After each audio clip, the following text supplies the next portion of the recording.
Hi, I'm Mac McCarthy, and I help people with their breakup, situationships, and limited beliefs. Today, we're going to get into breaking up versus getting dumped. What's more difficult? Seems obvious to a lot of people out there that's been dumped in a bad way, probably. But actually, I think it's equal in a lot of ways. And if you've had enough relationships or multiple relationships over your lifespan, you've probably been in both situations. And if you haven't been in both situations, then you don't really know. And so you pass judgment and you obviously impose or project what you think everyone else thinks based on your own experiences. But the reality is, breaking up with someone that you care about, that you've been with for a while, that hasn't done something really that bad, it's just the connection's off.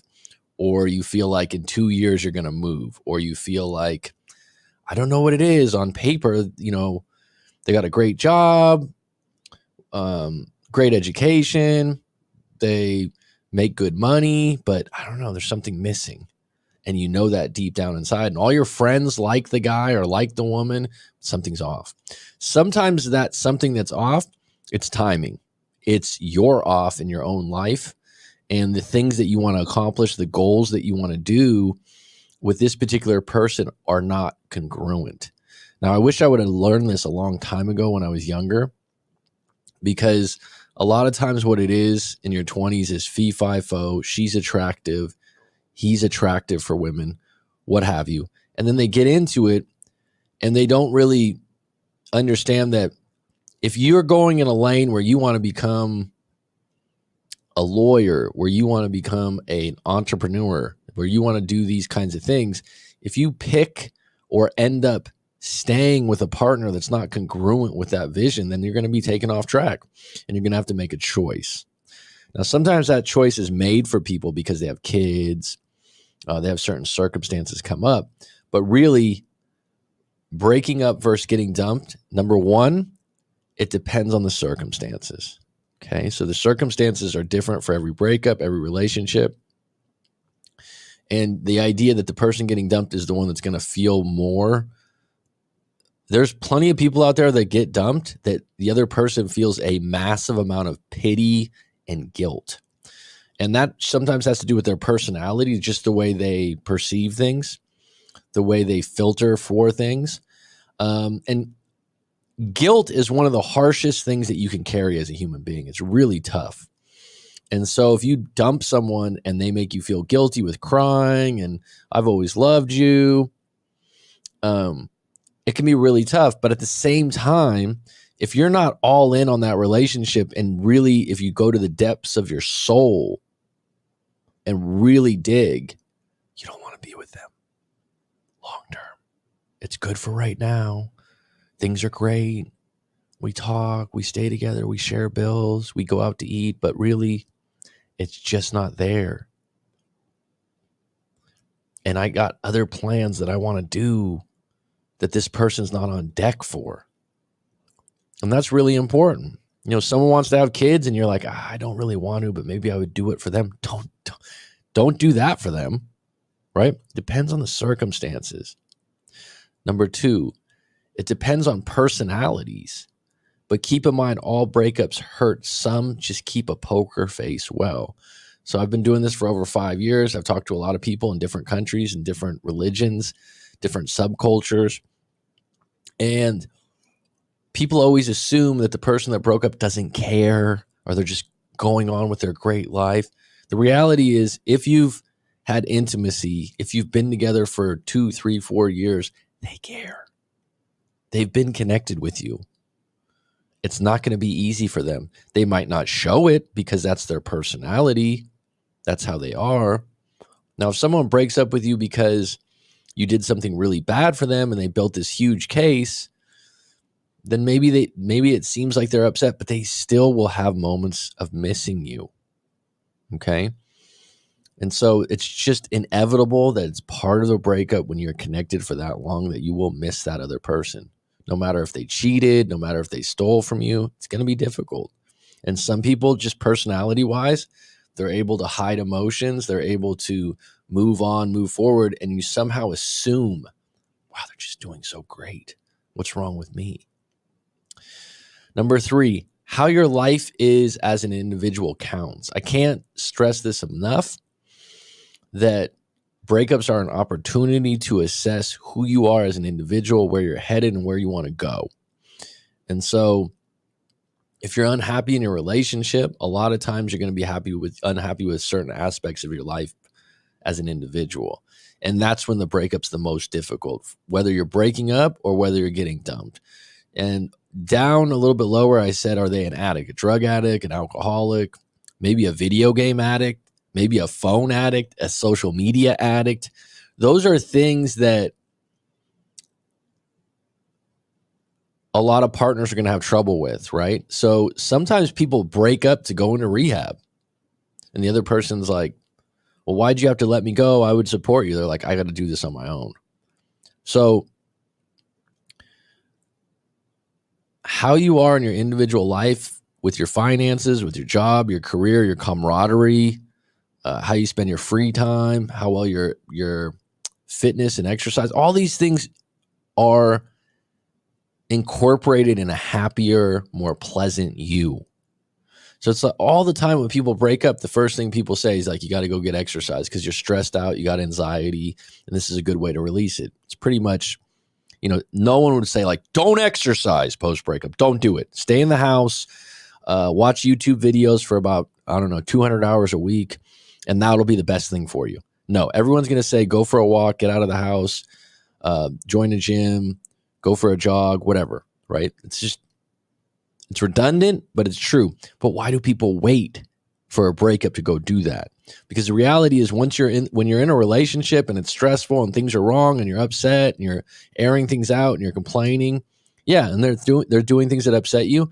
If you're not countering that with some exercise, with reading a good book, with spending some time with friends and family, eating lunch or having dinner, it's going to elevate your problems with that individual, because every interaction you have that's social is primarily with your partner, girlfriend, boyfriend, husband, or wife. Are you following me?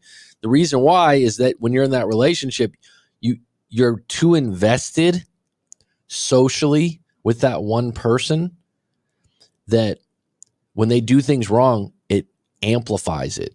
So then when you're out of the breakup, you're by yourself and you're like, oh shit, I haven't exercised in about 5 years. My account is in the negative.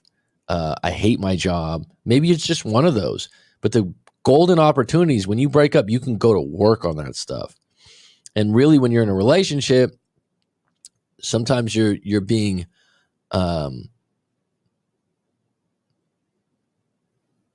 settled into that. And it's not a good place to be. So how your life is as an individual, whether you break up with the person or you're getting dumped, is going to contribute to how hard the breakup is on you. Number 5, were there issues clear?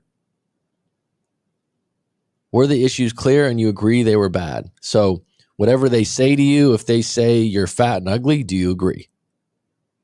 If they say you spend too much money on cars and going out to the clubs, do you agree? You really got to ask yourself, is this true? Have other people told me this? And then once you agree or disagree, you can go to work on them. If you don't agree, why don't you agree? Okay. Those are, whether you got broken up with or you got dumped, do you agree with the issues? If you don't, why? People build cases before they break up.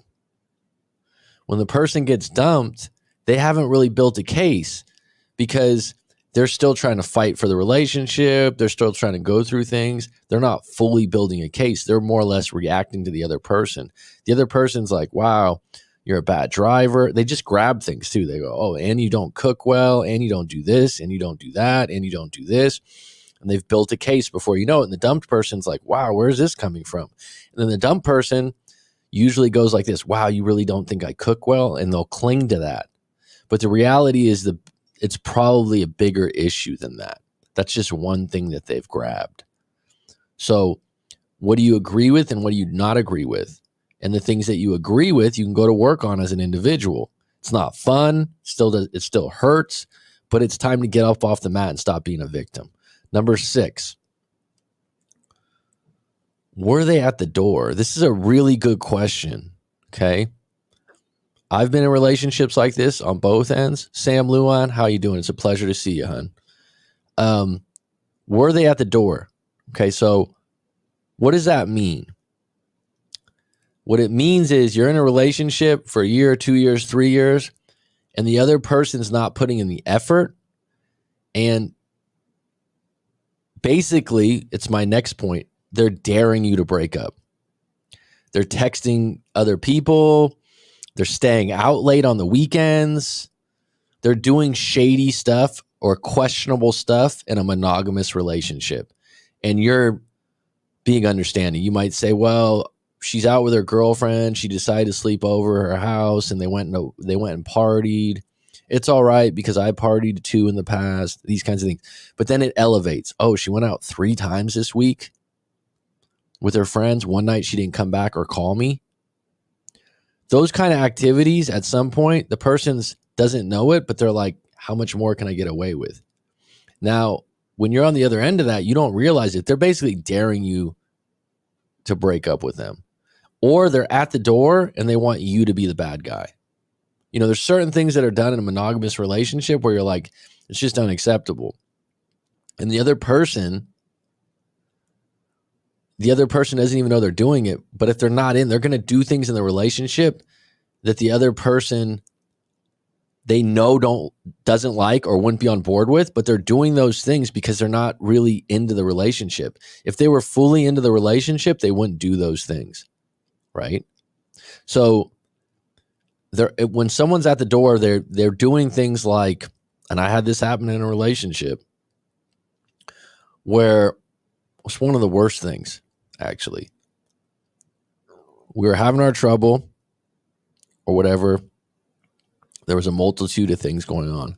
But the one that really got me was she went out with a group of friends. This is a long time ago, ex.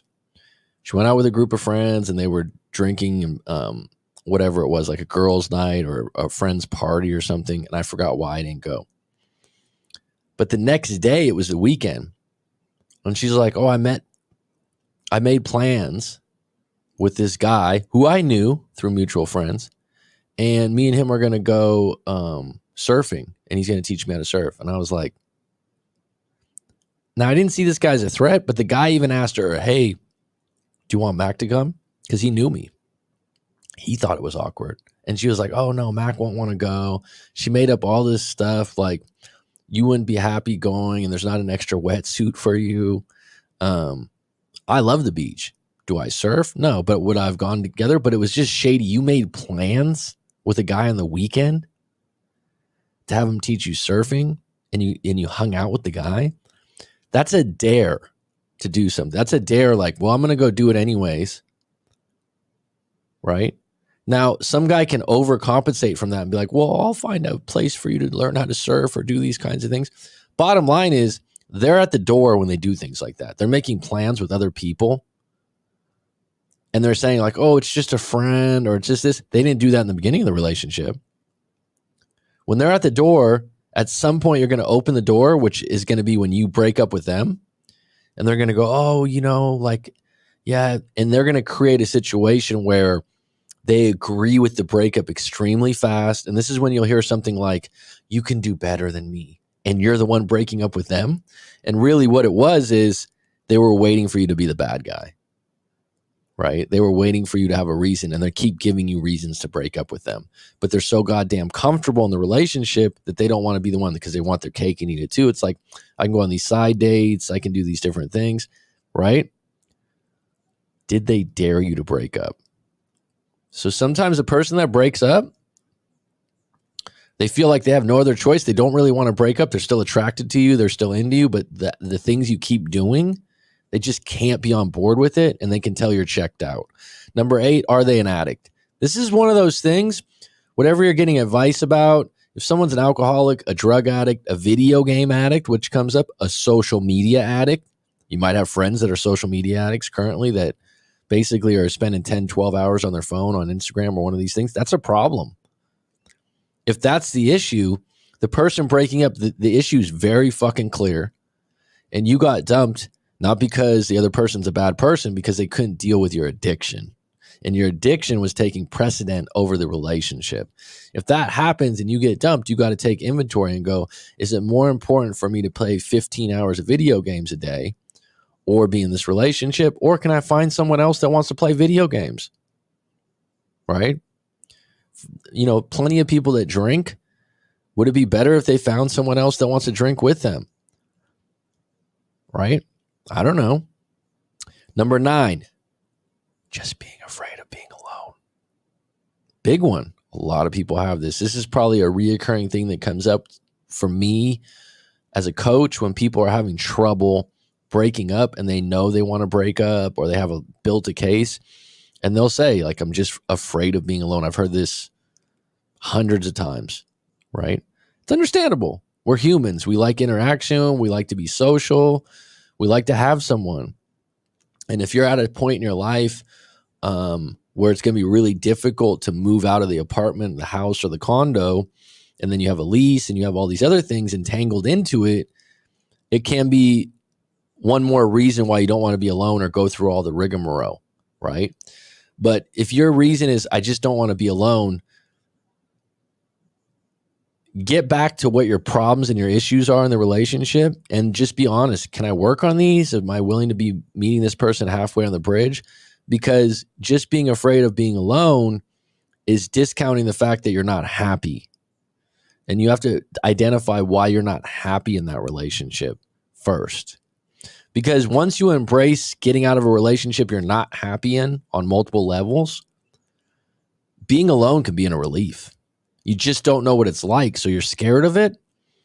But if you give it a chance and you got your own studio apartment in a really cool area, when you start to go like, all right, my problem is I just don't want to be alone. All right, worst case scenario, if I'm alone, what am I scared of from that part? Break it down point by point. Well, I don't like sleeping in the dark alone. Some people have this. All right, so that means you need to go to a therapist or someone like me that does hypnotherapy and just work on the part of being alone in the dark. I've had a client like this before. It was easy. She's no longer scared of the dark. We worked on it. That's a problem that contributed to being alone. All right, what's another problem that would be? Well, in my past, I had a girlfriend that was a stalker, and I'm worried she's going to find out where I live. All right, well, if that's the problem and that's contributed to you living alone, then get out in front of that. Maybe look up where that person's located right now, file a police report, get out in front of the reasons supporting why you're afraid of being alone. Now, I've had other clients that are married, and their biggest thing is, I'm going to lose half my money, my house, and all this other stuff, and I might lose my kids, for half the week. Those are things that are really heavy and force people to make it work. And it could be in a good way. You can break down those things too. All right. Number 10, the shock or it was coming. So breakup versus getting dumped. The hardest breakups are the ones that shock people where they didn't see it coming and they got dumped. The other end of that is you knew all along it was on the horizon. You guys weren't getting along. You guys have been distant. You haven't been sleeping together. You guys call each other names. You're passive aggressive.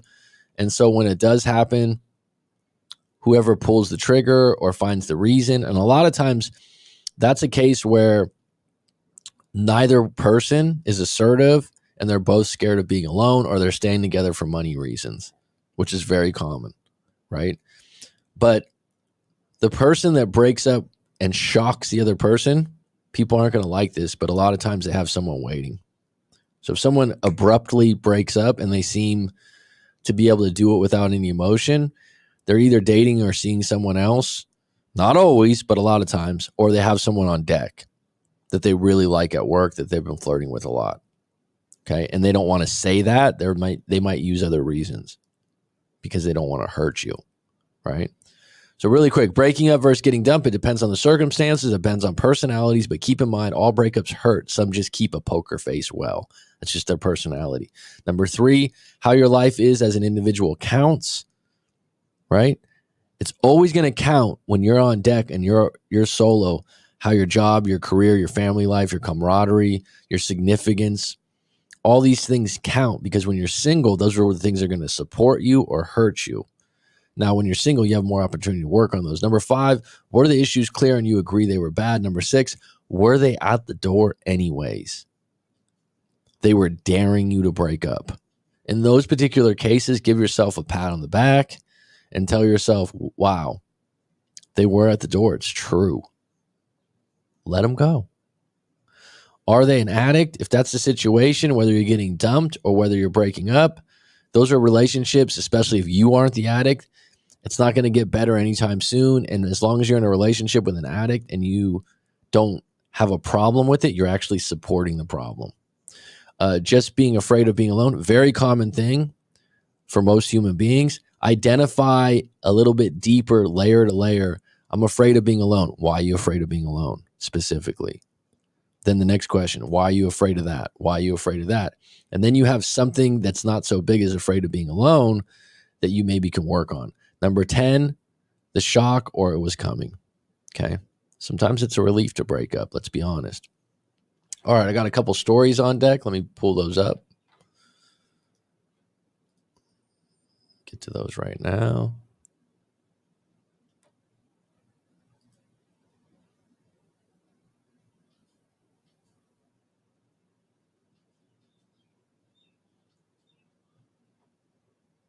Okay.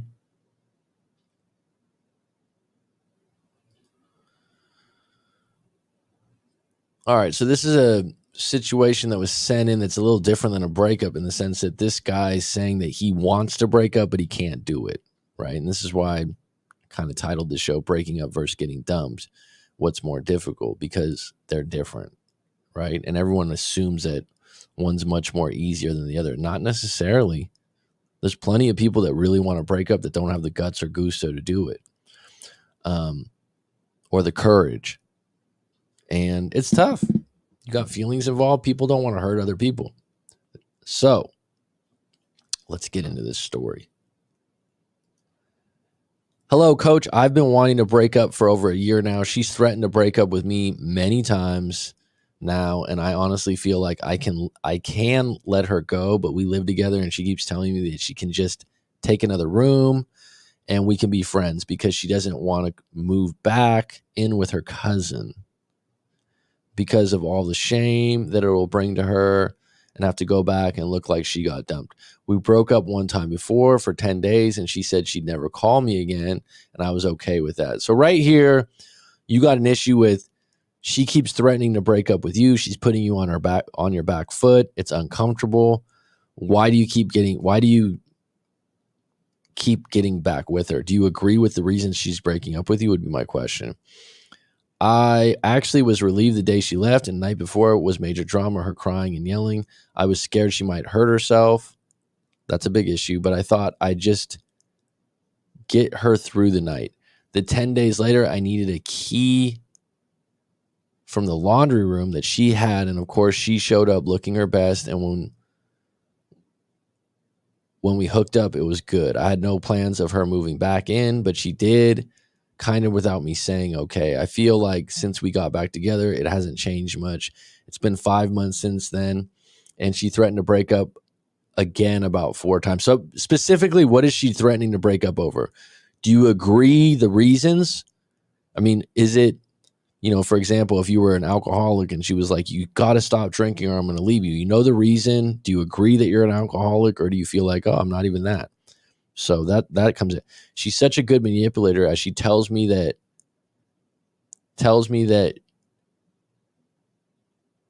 she tells me she can't move out and that she'll just have to figure things out on her own. She doesn't trust me and says that bad karma is due for me for lying to her. All right, so that is manipulation. She's bringing in karma. Are you lying to her would be my question. I've cheated on past girlfriends, but never on her. She's extremely dedicated to me, and I appreciate that, but she finds it unfair that I don't seem as into the relationship as she does. So this seems like a case where she's erratic, emotionally unstable, and the fact that you're emotionally stable and calm about some things, it throws her off, and she gets into this thing of what's fair and what's not fair. she's right for the most part. That's just how I operate. I'm not an emotional guy, and I don't show my feelings with over-the-top gifts. And she feels I should spoil her more, which is another issue that I think that we can overcome. As since she has gotten back, sorry, you need to reread this before you write it. Since she has gotten back, she hasn't been so needy for gifts. All right, well, I mean, if you've been together for over a year now and the gift thing's been a problem, it's probably not going away. It's probably just dormant, if that makes sense.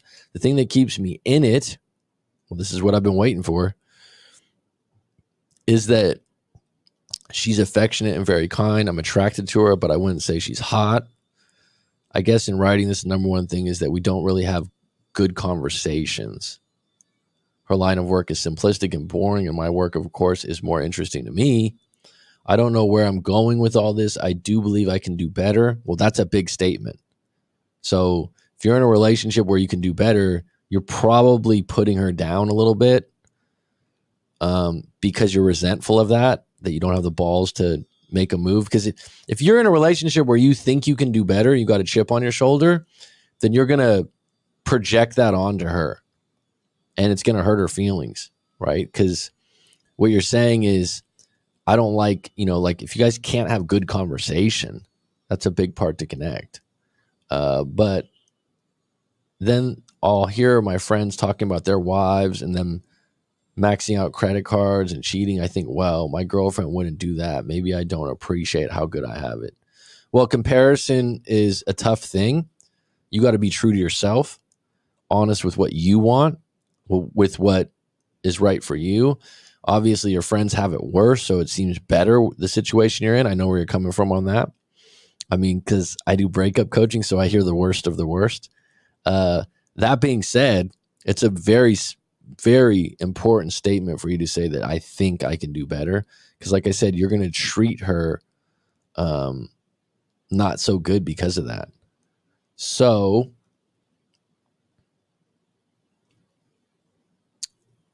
I think, well, my girlfriend wouldn't do that. Okay.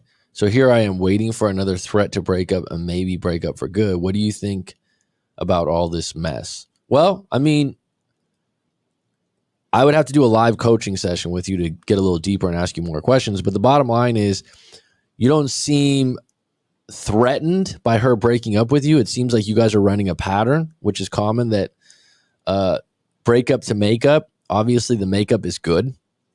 If the makeup's good with intimacy, then you guys are reconnecting on this pattern every time you go to ground zero and break up.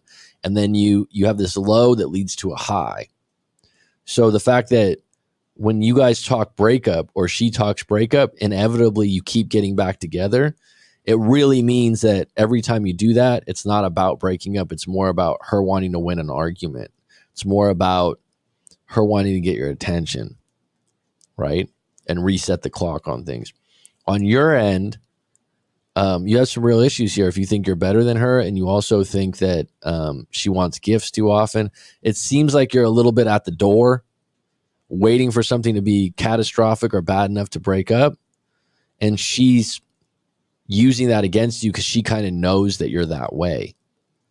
So if someone's at the door, which I mentioned earlier, which means that they're checked out of the relationship or they got 50% in. They're just not as into it as the other person. The other person, to get a reaction out of you, might go to, well, I'll just break up with you and you're this horrible person and you don't do this right, to get your attention. Right? And so now you're in this back and forth. And if she knows the buttons to push on you, she might be hitting the right one every time. That being said, if you're living together, I think breaking up in this format is really difficult because you can't just go to another house. You mentioned earlier that she's using that she can't go back to a cousin's house and she can't move out right away. So every time she breaks up, it comes with the idea like, well, I'll be here for a little while. So what you gotta be honest with yourself. What do you really want? Is this person congruent with your future that you want? So I think that's the way to look at it when you're really contemplating a breakup. In this situation, you're waiting for her to make it happen. What I would say is find your reason why So this is really interesting. When people are really bad to you in a relationship or threaten to break up with you, what happens is you're always playing defense. You're defending yourself. And they say things that make you defend yourself. And so you're never out in front going on offense thinking, what do I really want? Because they say the right thing to catch you slipping. They say the right thing that gets you emotionally involved in the argument, and it takes you away from, do I even really want to be with this person? Instead of pleading your case about some accusation they made. Does that make sense? And when it gets to that point, it's not about having a good relationship. It's just about you constantly pleading your case about you're a good person, that you're good in this relationship, that you're going to be better. But really, if you drop your arms, get some free time, really journal it out, maybe meditate on it, talk to me on a coaching session. Is this person congruent with my future? Do I really see us being together for a long time? Or is this just going to get worse and inevitably are we going to break up? It's a great question to ask. Are they a part of what I want in the future? If you want kids, a house in the suburbs, and they're kind of like, well, I've had a client like this. Their biggest issue was the guy had kids, which she loved the kids. She was in her early 30s. She loved the kids. The guy lived with his mom, lived in an extremely expensive area in America. And so having that apartment or house, whatever it was, with no rent was extremely valuable. And so he lived with his mom. He was in his 30s. She was in her 30s. He had 2 kids already. She was like a stepmom, was there for them. Him and her were pretty good. She wanted a kid. And she wanted them to get their own place. She didn't want to live with the mother-in-law forever. Those were the 2 problems. They were crystal clear. He was like, well, give me another year. Maybe I'll have a kid, but I'm not sure. And I really don't want to move out of the house from my mom. Because his relationship with his mom was really good, but the mom was kind of rude to her. So they stayed together. And finally she just blew up because she wasn't getting what she wanted. But here's the thing. Her future was this. I want a kid or 2. I want to have my own place with my boyfriend or husband, preferably in this area or in this neighborhood. He didn't want either of those things or either of those things. He was trying to come around to it or kind of soften up to it, but really in his heart of hearts, didn't want it. Their future wasn't congruent. So what happens in that case? Someone has to give in to make the relationship work. He would have to move out, get an apartment, and consider having kids with her. Or she would have to accept he doesn't want to have kids anytime soon, and we're going to live with his mom for a long time. For her, living with the mom was a non-negotiable thing because it was ongoing also. The mom was being rude, saying mean things to her, and so it just got to a point where she couldn't take it anymore. But that's a situation where there was a lot of good things in the relationship. I believe their intimacy was good. Her relationship with the kids were good. She loved this guy. It was really difficult. But long term, she's like, I can't live with the mom, and I want my own kids. That's not a congruent future for that guy. And that's when decision time comes in. Skinner, how you doing, buddy? All right, one more. Coach Mac, I came to you years back about a breakup. We did a session and it really helped. No problem. I appreciate the hell out of you. I come back to your channel for live sometimes too. I just don't make comments. Well, make comments in the future. I'd like to know who it is. Here's my current situationship. And if you guys have a situationship that's not a breakup, go to rightmac.com, send in your story like this. I've been in a relationship now for over 2 years. We are doing good. So why are you sending me this? I'm 36 and she's 87. I'm joking.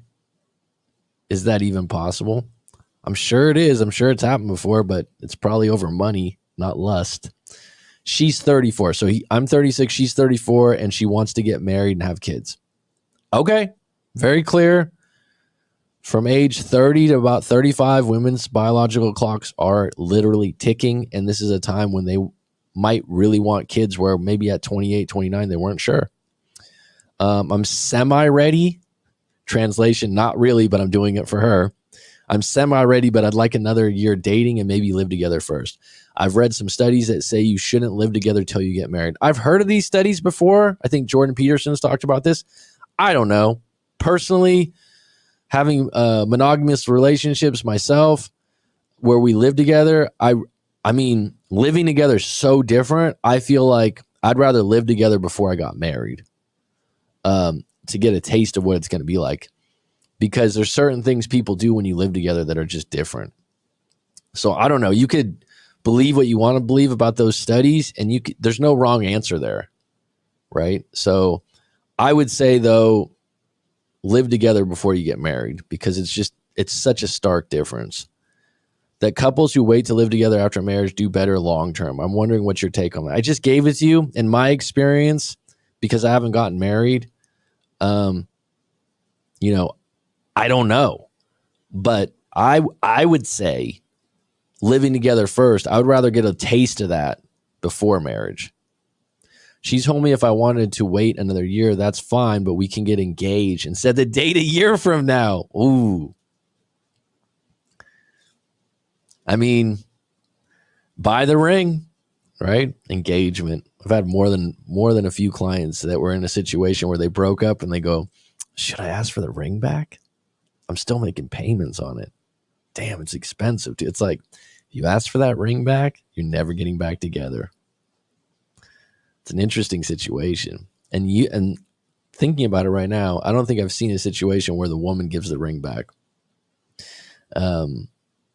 Couple guys asked too. So what she's saying is, well, if we get engaged, then we're not technically getting married, but I can go tell my friends, that we are engaged. I in that particular case, that's a bit dangerous in the sense that what does she want to get married for? Because there's a lot of people out there that want to get married, especially women, to show their friends or to keep up with the Joneses. If you're semi-ready, I would say you're not ready. Okay, you should be 110% in. It shouldn't be like, yeah, let me just go for this, man. My girlfriend's kind of pushing me into it. I should get married. No. Unless she wants to have kids, I'm not sure. No. I wouldn't do the engagement ring to just satisfy her, because the engagement needs to be genuine. Okay, it needs to be a hundo. You got to be all in on that. That couples who wait to live together after marriage do better long term. Okay, she told me if I wanted to wait another year, that's fine, but we need to set a date for a year from now. That's another thing I haven't signed up for. She wants a big, expensive wedding. All right, so that's actually a huge red flag if you don't want a big, expensive wedding. So I'd rather spend money on assets or a house in the future. It's just a waste to me. All right, so right there, you guys are going to have money issues. She seems extravagant, luxurious in what she wants and what she's valuing, which is totally fine, because there's guys out there that would say, let's have the big wedding and let me buy you a bunch of expensive things. There's plenty of guys out there. If you're not the one, don't get in this relationship. I agree with you. I think assets in a house are better towards the future, but everyone's different. If this has been on her list since she was a little girl and she wants a princess wedding, I don't think you're going to change that. A problem would be that you're doing it just for her, because the rest of the relationship will be doing it just for her. How you start things is how they gain steam. So like 5 years from now, you're like, wow, she's such a brat. Oh my God, she's so materialistic. Oh, it's all about money. It's like, well, remember the big expensive wedding that you gave in on? And like I said, for some people out there, that's what they both want. I am also a little scared to have kids with her, as she has bad spending habits. All right, so the money is related to the expensive wedding, has bad spending habits, and they may get worse with kids. All right, red flag number 2. Now, that's a flag for you. Keep that in mind, because it's not going away. You don't just change people's spending habits in a day. Like, hey, tone it down a little bit. I've heard of guys doing this. It doesn't usually work out that way. She makes okay money at her job now, but she also plans on being a stay-at-home mom, which I don't know how that would work. You got 2 already, man. This is not even 10 sentences in. Don't get married. I usually don't give direct advice, but you're not ready. The things that you're pointing out that don't line up as far as values and morals with money, It's just going to be an ongoing problem. And probably I'd say in the States, I think means I don't know. This is a hypothesis, an educated guess. I'd say that a vast majority, over half of divorces are probably over money issues. So if you're already not there with her, don't continue it on. I'm thinking my mom could help out with money or with taking care of the kid. My mom would love that, but they butt heads a bit too. All right, so you got like 5 red flags here. That's another one. If your mom doesn't get along with the girl you're going to marry and you're going to have kids with, it will get worse. Because what happens is, and I've seen this post-breakup, is when your wife or your girlfriend has the kid and she already has ill feelings towards your mom, well, the mom who's the grandma who wants to spend quality time with their grandson or granddaughter starts, imposing ways to feed the child. I'll pick the kid up from school. And if they already have problems and they're already butting heads, it's going to get worse. So these little problems that are little seedlings, once you get married and have kids, they'll be bigger and bigger and bigger and bigger and grow. You're not going to be like, oh, yeah, I don't like you spending a lot. I'd like it if you and my mom got along well. If they didn't get along from the get-go, it's going to be hard. Whether that's your mom's fault or her fault. As I write this out, it doesn't look good. I agree. All said, I love this woman and care deeply for her, but it's a lot these days to get married. I mean, it feels like no one stays married. I've heard that from a lot of people, and that's why I said you got to be 100% in. Okay. That being said, there's always a chance that you could be in the most perfect, outstanding, great relationship with a woman from the heavens that does everything right, and she could cheat on you, she could leave you. It's always a possibility. So there's no guarantees, but the things that you're mentioning here are little minefields. So I would say that this particular one, even though you love her and care about her deeply, I would say you need another year. If she keeps pressing you, though, don't get manipulated into it. And I didn't mention this, but my girlfriend has been married twice already, with one kid living in another state with full custody of the dad. I've never met the daughter, but the story goes that she caught him cheating. But his family was wealthy and he can give her a better life. So she gave up fighting for her. She doesn't talk about it much, as they don't even really talk. Should I be concerned about this? Yes. Her problems are going to become your problems the deeper you go. She's the mother of this child. She obviously sounds like she feels a little bit bitter about that situation. If they don't have a relationship now, this weighs on people longer and longer over life. People get therapy over abandoning their kids, or, possibly down the line that the daughter has a problem in high school. You got way too many things here.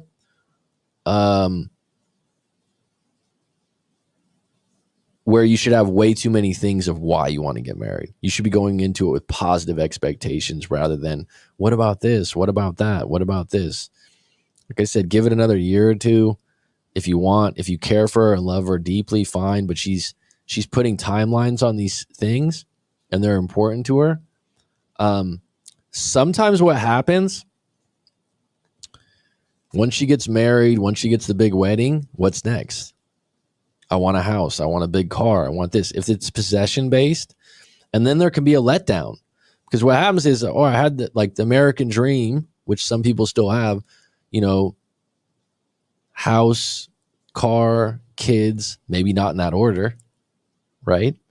Once you get all that, what's next? Sometimes people, it's anticlimactic and they're like, oh shit, we got the house, we got the car, we got the kids, but I still don't like you. Now that we have all those things, all those goals have been met, those material items, which I think a house is more than a material item, to be honest. I think a house, if you're going to spend money on something, a house in a good neighborhood that you like coming home to, that has a good floor plan, is always going to be good money spent, whether that's for investment or whatever. It's one of the best things you can do. But if you go out and you get a house just to get a house, because that's what everyone else does, and you get it in a bad area, or you get it, it had 4 bedrooms and granite countertops, but it's in the middle of nowhere. People do this just to get a house. You're not going to be happier. It's the same thing in a relationship.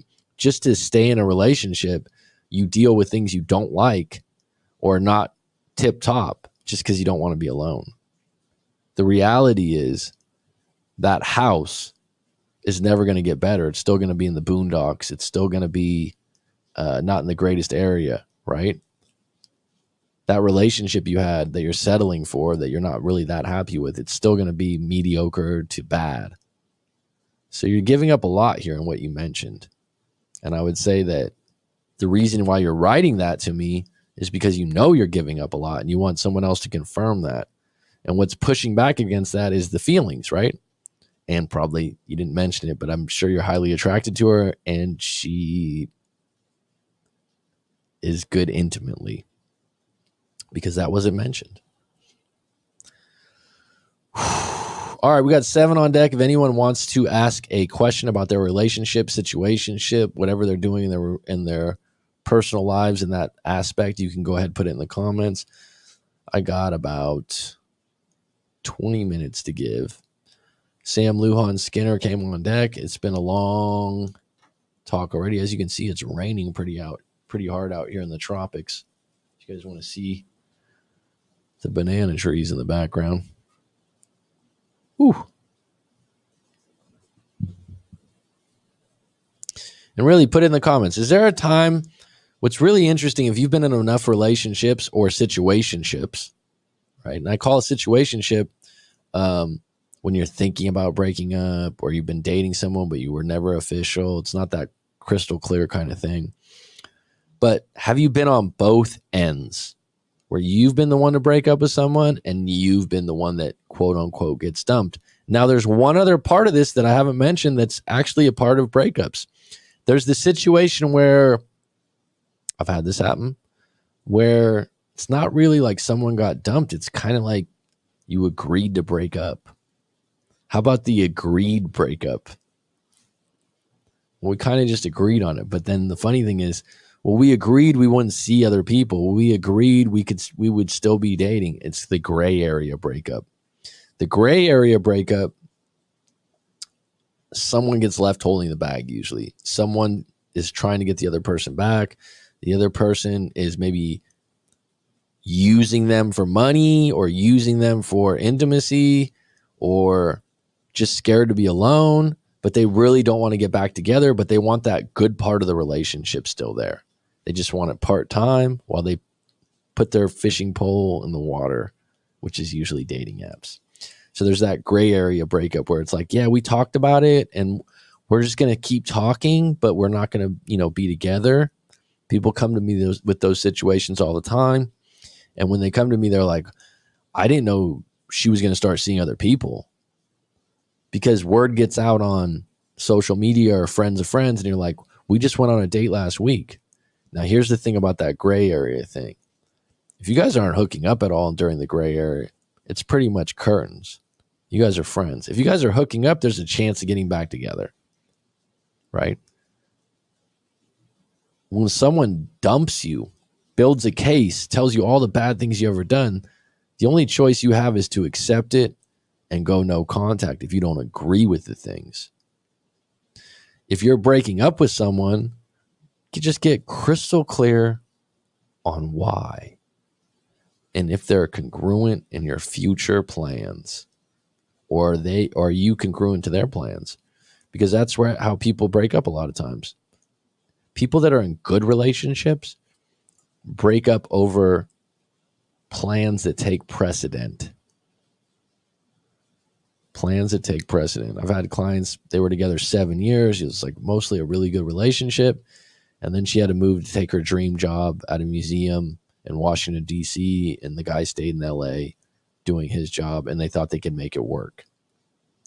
That's incongruent futures, timing and circumstances. It happens.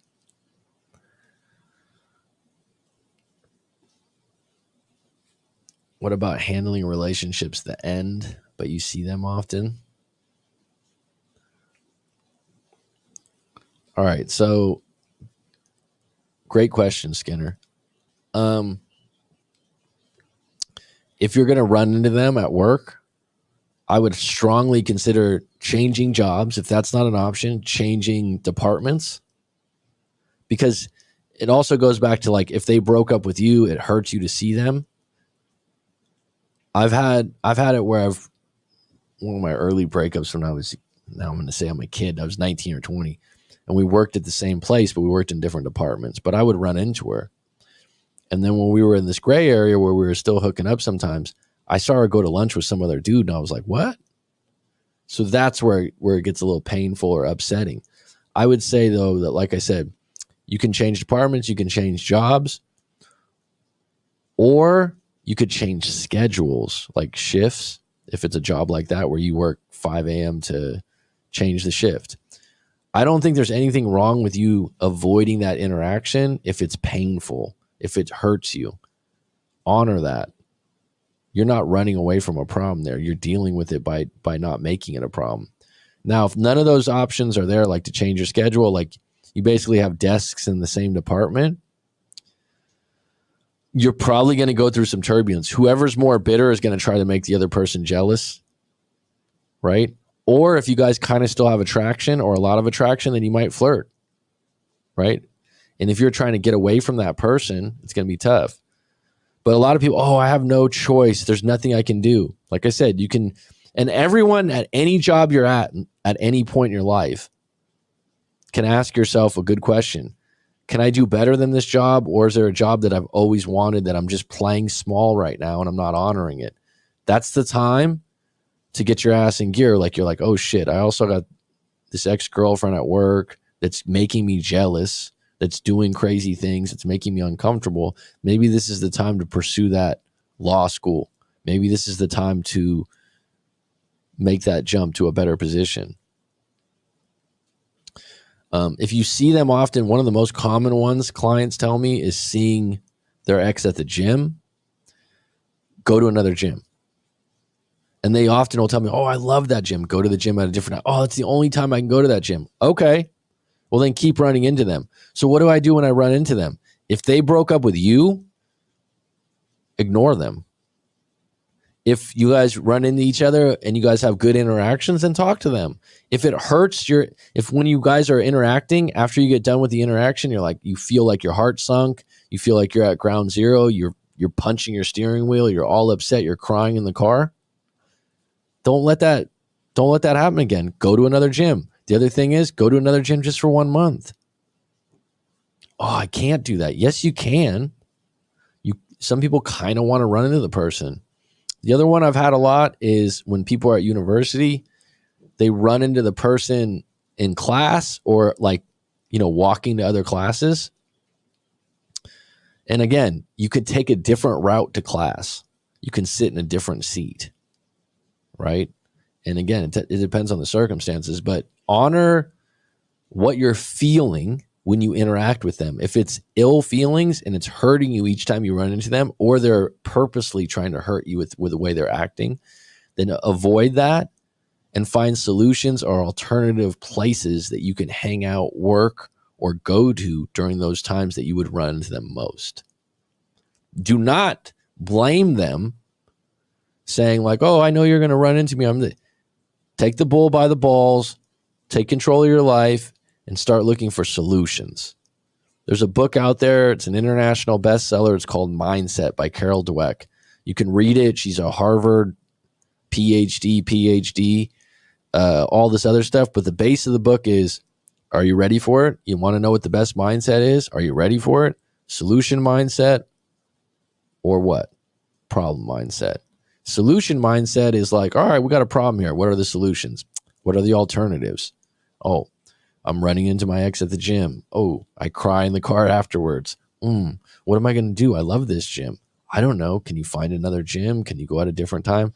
No, I can't do that. Can you take a break from the gym for a week? No, I can't do that.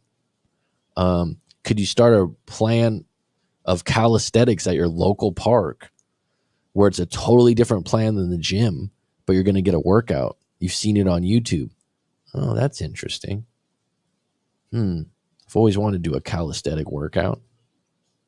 There's so many options to whatever your problems are. And people that you meet are highly successful.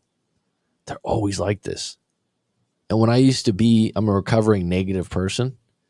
I used to be annoyed by their solutions because negative people or problem-based people, they don't like solutions. It's foreign to them. It's like, nah, I want to sit in my shit.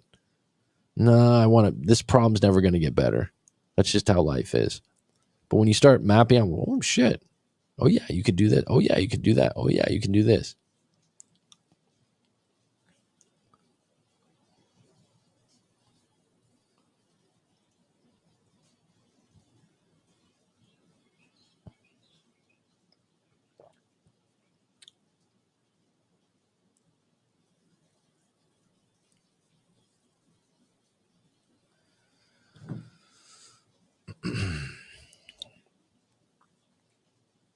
All right. Got a few minutes left. If anyone else has a question? Otherwise,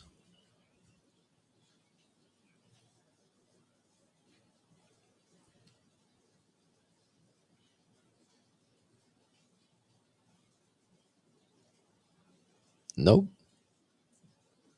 BW, glad you don't have that background music, bud. Thanks for the feedback, BW. Some people like it, some people hate it.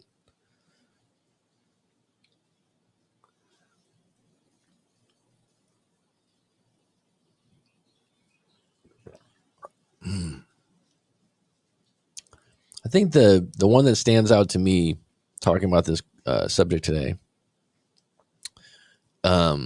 is when someone's at the door in a breakup and you don't realize it till later on. You're like, God, that's so true. And you just let them out, or you continued to hold on to the relationship knowing that they kind of want it out. Mac, a high school girlfriend, reached out to me to be on a podcast. Okay. About what's the podcast about? I'm just curious. We talk maybe once a year. She started complaining right away about her husband to me. I stopped her right away. Now she's messaging me. I mean, what's the podcast about? Do you think it was just did she like you in high school?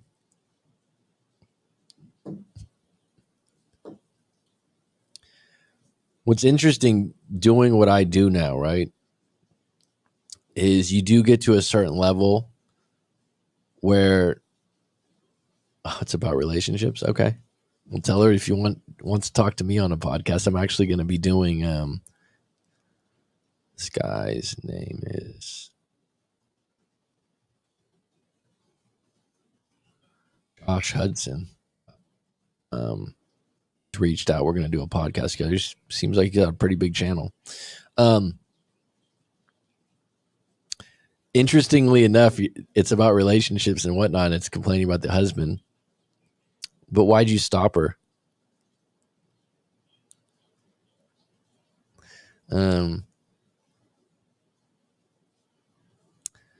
When people get to the point where they keep complaining, and if it's a friend of mine or someone I know, sometimes I'm like, all right, well, let's book a session and start doing some real work on this. Because I've been in those shoes before where you just complain, and what you don't realize is that you're not doing anything to fix the problem. And it's that story of and I use this story sometimes in hypnosis. It's that story of the village is flooding. And all the villagers are going to the high ground because that's the solution, right? And one villager's going, I'm going to stay here and God will save me. And the water's rising and the water's rising. And someone pulls up in a boat and goes, get in the boat. And the guy goes, nah, God will save me. Another boat comes by from another villager and he goes, no, God will save me. The water goes over his head. He dies. Goes up to heaven or wherever God is. And he tells God, why didn't you save me? And God says, I sent you 2 boats. This is what happens in all of our lives. The boats are always coming at different times. They're small, they're big. But when you complain, you're doing the same thing. And you're allowed to complain. It's all right. Sometimes things are bad. If you're complaining for like years, months, it gets old. It weighs on friends. what you're doing is you're not getting below the layers to the surface, below the surface to the layers of what's wrong. And for that, that's why I'm like, let's book a session. I could put on my coaching cap. It's different. It's different when we do that. We're going to maybe do some emotional freedom technique. We might go in a little deeper, and I'm going to give my full attention to it. You want to talk as friends and you kind of want to just complain about things? All right, I can see where you're coming from, but you're not going to get a lot of progress.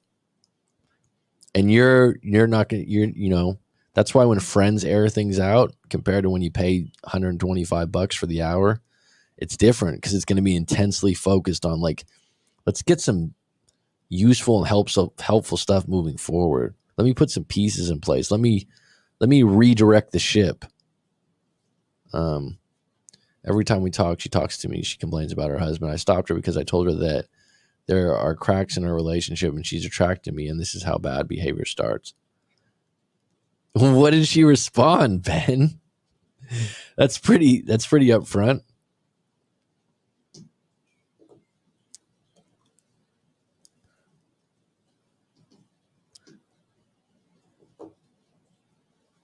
The question is, yeah, you attracted to her too. She didn't deny it. I'm just curious, what are the issues with the husband? It might be too much to divulge, but I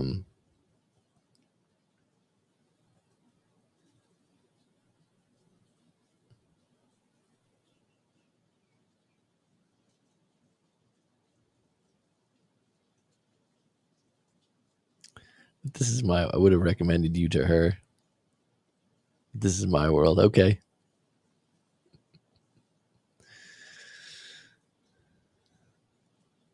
Oh, this is too much type. Gotcha. No problem.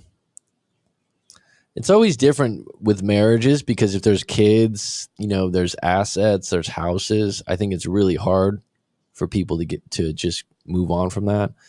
I mean, I've certainly seen over the years where people that are some of the things people put up with in marriage, Academy Award, talk about going to heaven, like some of the things that people put up with during a marriage. There's always someone taking more shit. Man, I remember a friend of mine, this is like 15, 17 years ago, and the guy's wife had 4 kids. He had no kids coming into the marriage. I think they got married in their late 30s, mid to late 30s. And he's a great guy, highly successful, made really good money, very popular in the office I worked in. Real positive guy. And she was pretty. They were in love. I didn't know her that well. A bit materialistic in the sense she liked expensive stuff, but he made good money, so it worked. And he didn't mind. So it's like people look at that and they're like, oh, yeah, well, what? It's like she had 4 kids. 4 kids. I think the oldest one was in his 20s or something. And when he first got married, the kids lived in a different country, so they didn't live with him. And one of the issues that they had was the oldest kid, who was like I said, 19 or 20, he signed for like a student loan for a private school in California. Now, this was like I said, 15 years ago or something like that. This private school he was going to was really expensive. It's a really expensive private college. I never got a student loan like that or that big, but he co-signed on the loan for this step kid who he didn't really like. The kid was kind of a problem. That's the thing about step kids. There's no built-in love. You either like them or you don't in some cases. So he goes to get a loan on his house, which he was completely capable of getting. And his credit score is like, what? That's not my credit score. That can't be right. Yeah, no, your credit score is down to, I don't know, 700 is the top, right? 700 to 800 is top credit score, right? I don't know what it was. It was extremely low. He was shocked. His interest was going to go through the roof on his loan that he was trying to get. And the kid that he signed, the stepkids that he co-signed for the loan, just stopped going to school, stopped paying the loan, and it went against him. He goes off.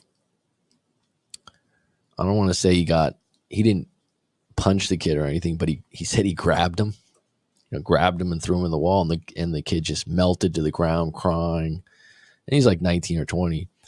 And I said, geez, I was talking to him. I said, how do you deal with that? Right. And the wife, was like, it's okay. It's okay. And he's pissed. He was pissed because it affected his credit score, the loan he was going to get for money he needed to do something else. And he goes, Mac, I'm going to heaven one day. That was the greatest reply I've ever heard. Talk about positive. I never forgot that. Because I was like, you got 4 stepkids? And they were all different ages. They were like, I don't know. The oldest one, the 2 oldest one, yeah. And it was just a bad situation from the previous marriage. And he was just always putting out fires, but he was never going to leave. He didn't complain. He would tell the story, but it would be kind of funny, but he wasn't going to abort the marriage. And so some people are like that. Once they get married, they take on all those things and they're just like, that's what marriage is supposed to be. It's like blood in, blood out, and for some people, like those kind of sacrifices are just not going to happen. But I remember that though. Credit score was minced up, man. All right, this has been good. It's been grand. BW, you'll have to share that story with me for another time. But that's interesting that you're getting asked to be on podcasts. That's cool. That's also good that you identified that. That's one of those things, someone's married and you know where it's headed. Have some self-respect and go, hey, I'm not going to let this get much further, right? I'm not comfortable with this. And the hard part is when you're a guy, hearing some of the stuff and you're like, I'm kind of on the guy's side. It's like, you're like, he doesn't seem that bad. You're the problem. And it's like your friend or your coworker airing it out and you're like, actually.